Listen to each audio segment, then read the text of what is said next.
Hi everyone, welcome back to JP WHU TV. It's nice to see you. I hope you're keeping well. This is the preview of West Ham's 15th away game of the 22-23 Premier League season, where we travel to the south coast to the Vitality Stadium to take on AFC Bournemouth for a 2 o'clock kickoff tomorrow afternoon, not live on any UK TV channel. And to be honest with you guys, I'm very happy with that fact, the way that our away form has been and how much of a big game this is. As always, this video is sponsored by the channel sponsor 3retro.com. Please click the link in the description below that will take you directly through to the West Ham section of their website. But as you can see from the icon that's up here, there's also Admiral and Umbro track jackets, polo shirts, sweatshirts and t-shirts in the claret and blues, to go check those out. Unfortunately, there aren't any Bournemouth retro gear in there, guys, so if you're watching, you can buy some England gear in there as well.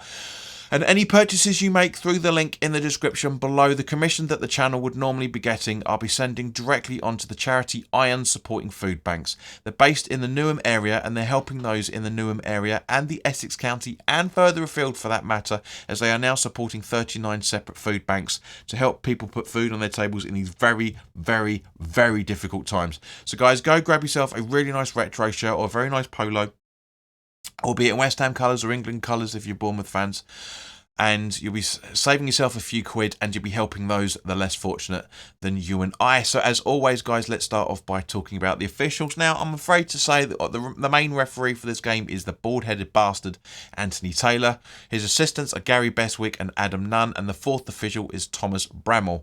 Unfortunately, it doesn't stop there, because we've got Andre Mariner as the video assistant referee, and his assistant is James Mannering or Manwaring, depending on if you're a Dad's Army fan or not. But as we remember, we beat former West Ham player Gary O'Neill's team at home with 2-0 with a goal from Zuma and a penalty from Benrahma at the end of either half.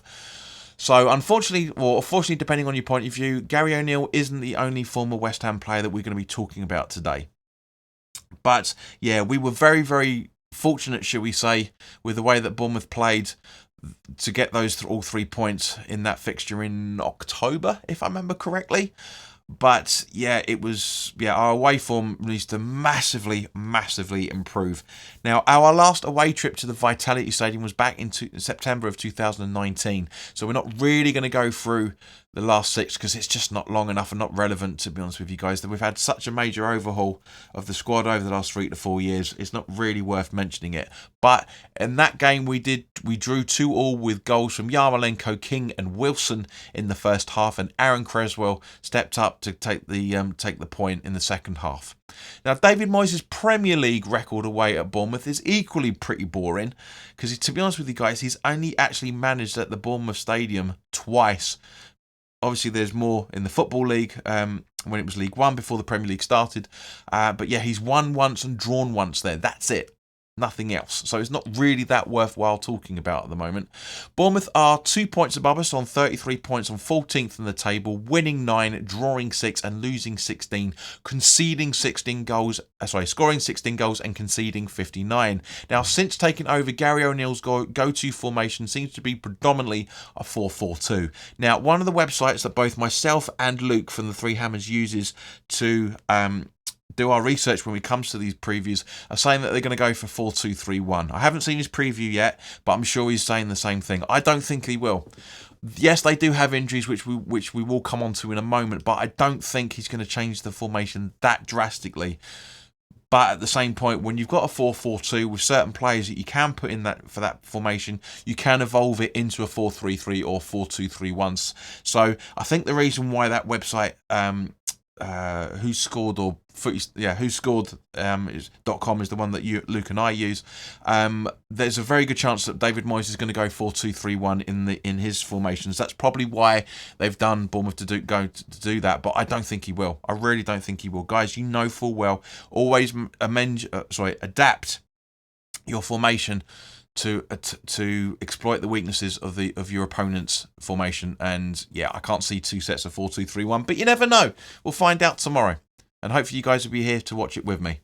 Now, Bournemouth's home record, they've won 5, drawn 4 and lost 6 in the entire season, scoring 15 and conceding 19 goals. And from the last 5 games, they've won 2, drawn 2 and lost 1. So a relatively even balance of home luck for the Cherries.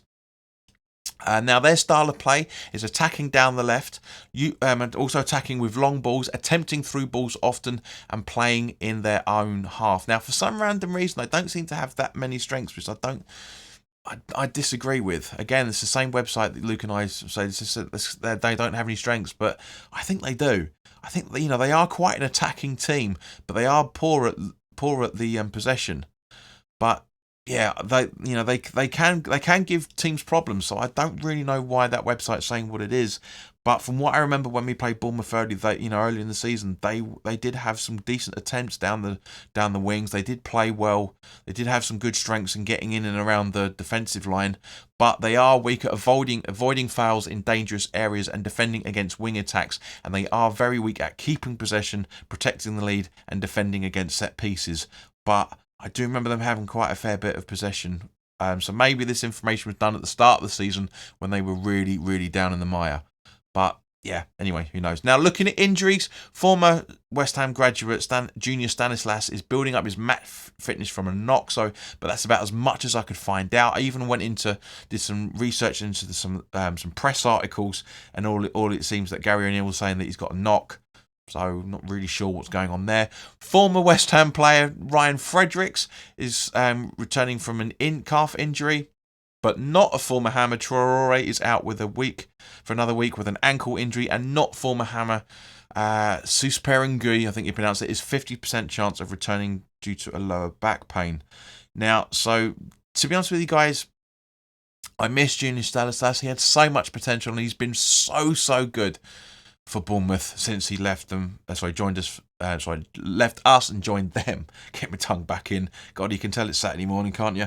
But yeah, he's a very, very good player, and Fredericks was as well. But they are prone to injuries, and that's the issue, unfortunately.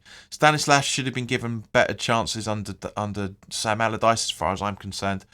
But yeah, he is. He'd be a squad player at West Ham now. He really would be, but he had a lot of potential and hasn't fully hit that mark. Because I know there's a lot of talk about former West Ham players and how well they're getting on, but it is 9 out of 10 we are selling players releasing players for the right reasons, unfortunately. But there is always that 1 in 10. But we'll come on to that at another time. Probably talk about it at the end of the season video. Their highest goal scorer at home so far this season is Moore with 4 goals.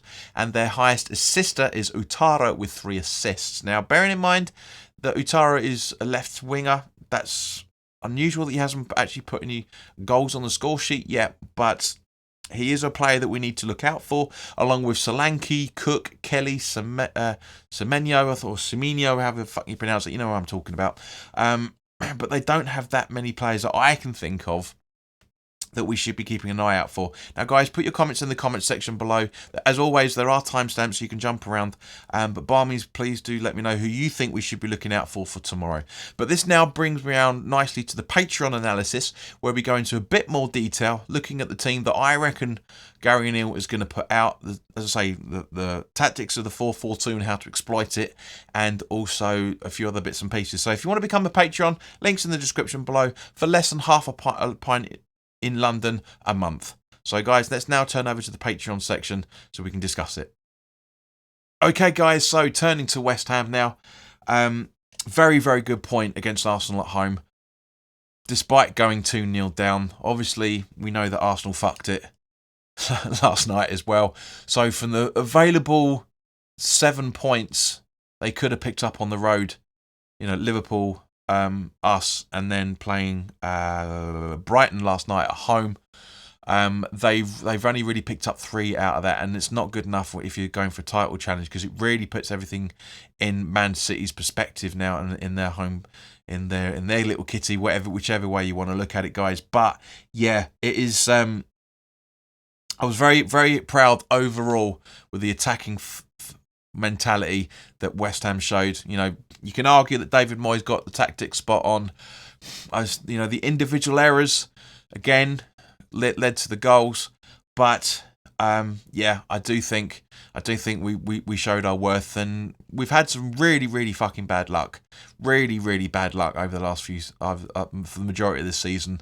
What with injuries to a degree, decisions being made, which is another all-time record poor refereeing decisions again, which is why I'm worried about Mariner being on VAR and fucking Baped, baldy bollock, you know, and Anthony Taylor being the referee as well for this game. But anyway, but turning to West Ham itself, it looks like, you know, it was great. I'm not going to harp on too much about it, but it's great to see Cornet get a run out again in the Europa Conference League on Thursday night. We do need to have him playing a lot regular. He's not in my starting 11, but he is. He needs more game time. Really needs more game time. I'd start him second half or start him in the first. To be honest with you, really would. He really needs that game time. He would be a very good attacking threat, but I do think the start 11 that I'm going to put out in a minute, which we'll talk about in a minute, well, mostly for the Patreons, I do think is a much stronger side. But we're still waiting on. Well, there's no new injuries to talk about because obviously, as I said, you know, Scamacca having his surgery on his knee, which pretty much rules him out. I said at the time of the video when we talked about it previously for the Arsenal preview, I said at least 4 weeks. Sorry, 8 weeks, 6 to 8 weeks. I said, and it looks like he's going to be out for about 3 months. So we're not going to see him until the start of the transfer window at the very best. It's a real shame, but it is what it is. But as I say, there's not really much information to go on to talk about really about from a West Ham perspective, because it's just the same old bullshit about Declan Rice floating around all over the place. Yes, he's a quality player. I've said it many times. And the price tag is shooting up as it always will. But it was the Conference League. If he was doing that in Europa, then it would shoot up even more. But we're in the Conference League, so don't take it with a little bit of pinch of salt, guys. But this is the starting 11 that I'm hoping it's never going to happen. And I keep saying it, and people seem to be ignoring it when they put it in the comments. I do not think David Moyes is going to do this starting 11. It will be close. There will be the majority of it, but it won't be player for player. So, but this is the starting 11 that I want David Moyes to see. I think it's very attacking. I think it's very balanced overall. We need 2 up front. Can't see him playing Antonio and Ings together. So this is the starting 11 that I'm hoping we will see tomorrow. Areola in goal, with a back 3 of Kehrer, Zuma and Aguerd, Soufal and Emerson as the wing-backs, with Rice, Paquetá and Fornals in midfield, supporting Bowen and Ings up front. So thank you very much for your time, guys. Put your comments in the comment section below. We are still 1 away from 2260 subscriber count. So bar means, and a hell of a lot of you are watching these videos and the live streams without subscribing. So please do hit that subscribe button. Hit the like button if you're enjoying the video. Please do make sure that your notifications are set to all. So you know when new content is going up. And of course, we will be doing the live watch along tomorrow from 1:45. So keep an eye out for that as well. But in the meantime, guys, enjoy your weekend. And I hope to see you tomorrow lunchtime for the watch alongs. But in the meantime, look after yourselves. And I'll see you very soon. All the best.